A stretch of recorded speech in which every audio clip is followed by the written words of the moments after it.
The approach between Alice in Wonderland and Through the Looking Glass is very much connected. There are different movies, obviously, and there's new themes in Through the Looking Glass and a lot of kind of crazy, frenetic action that much more so than in Alice. But the sense of it is still the same.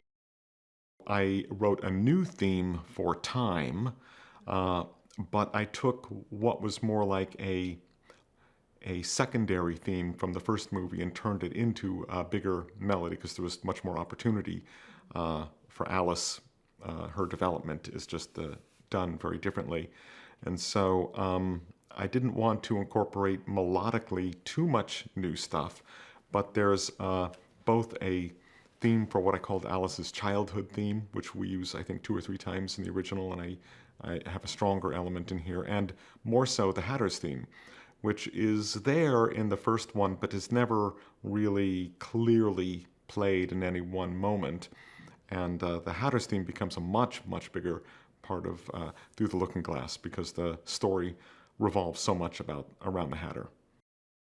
Alice's theme is really one of my own favorites of my own work. It's, if I were going to pick a top 3 or top 4 things of just the last 90, 95 films, I don't know how many I've done now, Alice would be up there.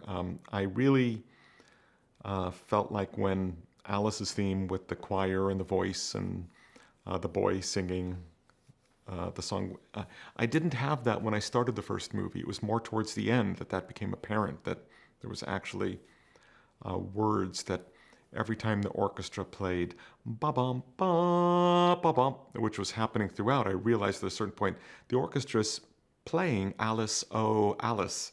And so finally when I got to get the choir to sing that, it really, I said, oh, I could relax now. That's what I've been trying to hear in my head this whole time. Time was the fun part for me on this one because it was a brand new theme, and I went way into Russian world. I have no idea why, but Prokofiev just seized me when I saw time, gallivanting around. So he's very much inspired by that. Whenever Alice is on the screen, I'm always using some variation on her theme.